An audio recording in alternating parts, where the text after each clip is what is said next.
Seize the board. Fino, though, blessed with the coin, blessed with the Sorcerer's Apprentice, blessed with the Ray of Frost. Oh! This hand has some heat going on. Seiko needed that. He needed that Fairy Dragon. That is essential in this position. Blessed with a Fairy Dragon. Yep.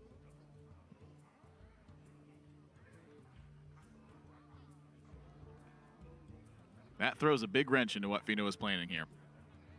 And it's honestly the only card that does so. You can see why Fairy Dragon has become such a go-to in terms of attack, because think of just about any other 2-drop in this position. Fino just has so many options to clap back against it.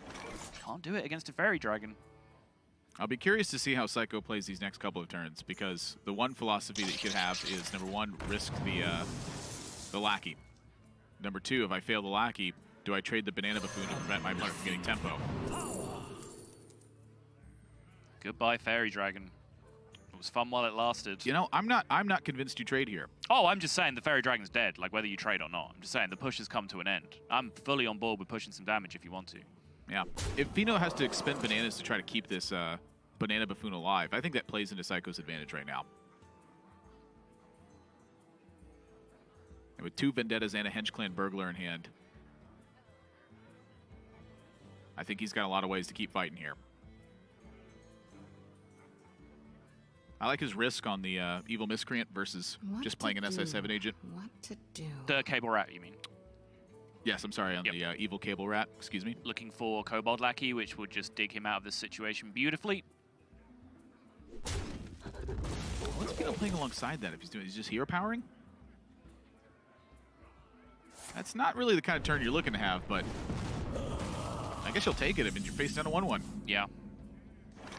Thinking that when there were 2 1-1s on the board, like using the bananas to trade just didn't really seem that appealing anyway, didn't achieve too much. Now I'm interested. Do you want to try to get a Battle Cry from Blazing Invocation? Mind you, stuff like Evil Miscreant, SI7 Agent, Edwin Van Cleef, those are combo cards, not Battle Cry cards. Yep. And you discover from your class. Also keeping in mind, you do have Spirit of the Shark in your deck, which does double Battle Cries and combos, so you can double dip off a Spirit of the Shark with anything you find off there. But if you switch your eyes to the far left-hand side of the screen, there is a Hex. Does he need it? With Sap, Betrayal, Double Vendetta already in hand, though. That's a good question. Does he need more removal, or does he want to look for a removal, a minion to play that has upside? Think back to some of the Orange games in last week where he said if your opponent takes out Archmage Antonidas, you can just kill all their resources. It's possible to just kill all their minions. Of course, my head first moved to the Darkest Hour and went, well, I have a lot of lackeys in deck. What weird thing can I do with that? Of course it did. Why? It's the one in the middle. Why is it every Discover? The one in the middle. The one in the middle is the weird, goofy card that no one's ever going to pick. And Admiral just like, one in the middle. Yeah. Sign me up. Well, that's how the Discover works. A weird option and an option that is potentially aggressive, and then a removal option. That's like, just feels like how Discovers work on Henge Clan Burglar. What to do? You got to have something for everybody. That is true.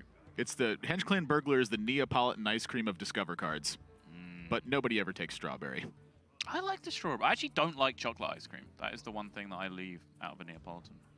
It's not that I do like chocolate ice cream. It's that I just don't like strawberry ice cream. That's weird. I love chocolate. I love ice cream. Just don't put those two things together. Interesting. Yeah. You're more of a Darkest Hour kind of guy.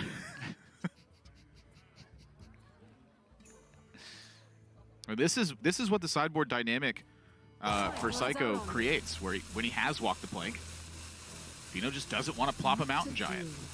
Right. He's going to. He will do it. But that was the longest turn he's taken in some time. Admirable is not wrong in his assessment. Just because the Mountain Giant came down, Fino did not want to just plop that Mountain Giant.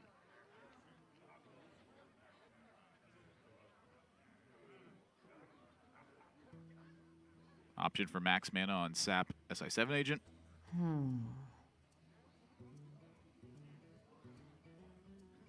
Option for Good Thing with Hex. Option for max mana with Novice SI Double Vendetta.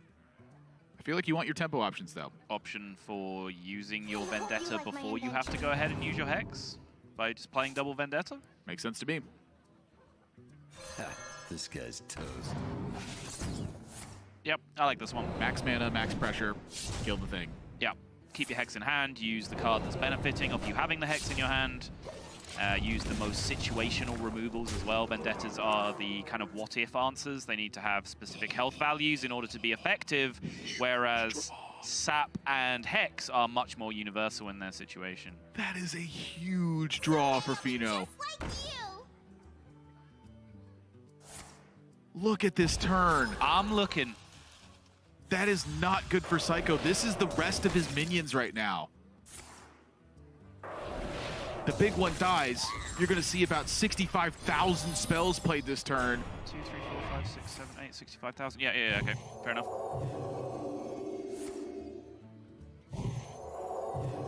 And Seiko knows what's coming.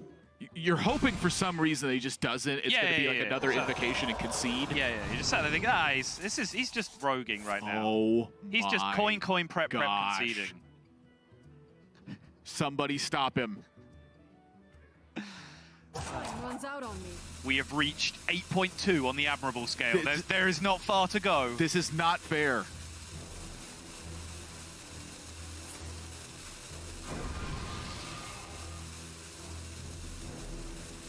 Scavenger comes into hand as well. Conjur's calling. Bites the dust, though. I don't know if you need it, though. Like, you have so much going on in hand. I mean, but that, again, that's the thing with Book of Spectres. Just forget about it. That card was on the bottom of your deck. Like, it doesn't matter. Just ignore it. It never happened. You're looking for the key minions. Yeah, you drew a card. That's what you did. Seiko's response to this is not strong. So many options. I'll give it a decent check mark. It's a C+.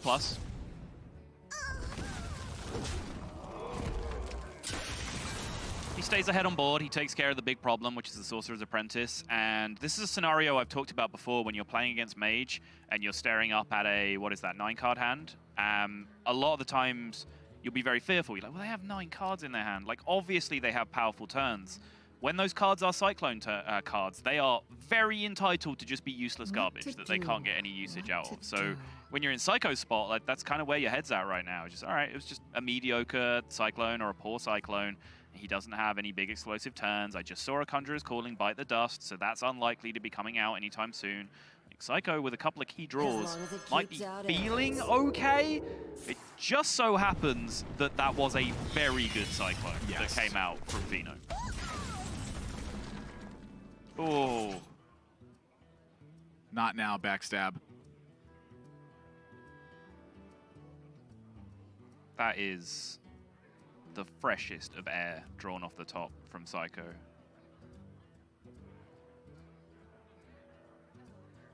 So many options. And it's looking like about that time where Seiko might be thanking his lucky stars that we're playing best of 5 in the finals. Because this one seems to be proceeding towards a 2-0 very quick unless Seiko can conjure a way out of this. I'll tell you what, though. Being in positions that are tough like this, I feel like Seiko has absolutely navigated them extremely well. When you have a slim to none chance, the difference in an extra % or not is like doubling your win rate in those situations. And I feel like Seiko has done an excellent job in those. And so for me, I'm picturing him holding on to this waggle pick for dear life and saying to himself, A, I'm going to pressure my opponent. B, I'm going to figure it out afterwards. Now, if he's going to use the waggle pick, what that tells me is he's looking specifically to just draw some burn damage to get out of this game. My suggestion was about to be very similar to yours, where you just kind of set up and play towards a Leroy out by holding on to the waggle pick and just hoping you draw Leroy off the top in the next turn or two to be able to finish out the game. Backstab the 0-2, push the 3. I think Seiko shadow stepping this SI7 agent kind of just wants to get it off the board so there isn't something for halftime Scavenger to attack into, maybe, which gains armor, but it's such a tough spot. It checks a lot of tick marks. Number 1, you prevent the halftime Scavenger Arbor. Number 2, you prevent Fino from playing a Sea Giant. Number 3, you put a burn spell into your hand if you're going to play towards a burnout. Sure. One of the major issues is that Fino's got minions to chip away with, and 2 fireballs generated from a Mana Cyclone. So he's got a lot of push potential himself, and so his question is, how do I max that? Right.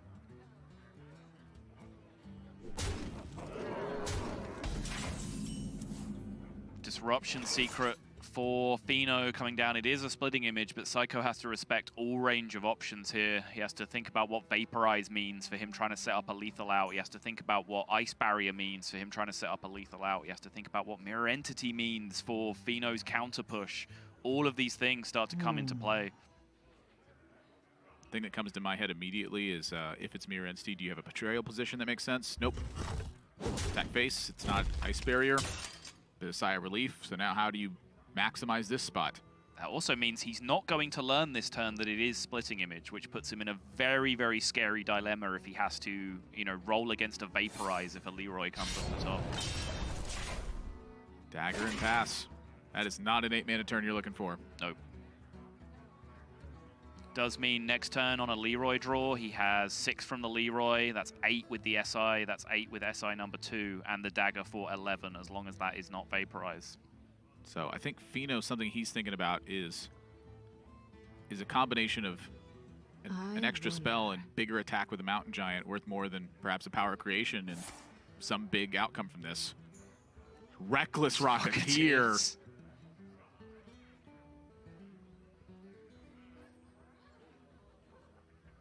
It's not enough for lethal this turn. But I don't know how Seiko fights back against that. Yep. So I think that Fino is thinking exactly of Leroy and Shadow Step. How do I beat that? And so at this point, there's no card that helps you do that for the mana considerations. So that's what Fino's hoping for. No Leroy and Burn. For Seiko, however, he doesn't need Leroy's Shadow Step. He has the 2 SI7 agents for it, but Leroy's not found. Yeah, he just needed the Leroy. Fino, I think, was primarily looking towards, you know, big chunky taunt minions that turn, which is actually far more common off the 6-drop slot. 12% of the minions do have taunt. Only 2 charge minions, the Reckless Rocketeer and the Argent Commander. But that'll do, just in terms of setting up a lethal out for himself. If Seiko cannot created by a wave to find a victory out of nowhere here, which I do not think he can. Yeah, he can't clear this all off. Betrayal, SI7 agent. He could technically stay alive with Betrayal and SI7 agent and the improved morale. He is, in his mind, technically alive at 1 health. Says that's not enough, and I'm going to go looking for something better in that case. Choose soon. Evolve into Ziliax? Does that ever do anything? I'm thinking strictly from Seiko's perspective, because with 2 fireballs in Fino's hand, he has the game wrapped. Right. I'm thinking he's dead no matter what else he does, so he might as well go down this line, look for that Ziliax. Doesn't find it. 7 remaining on board.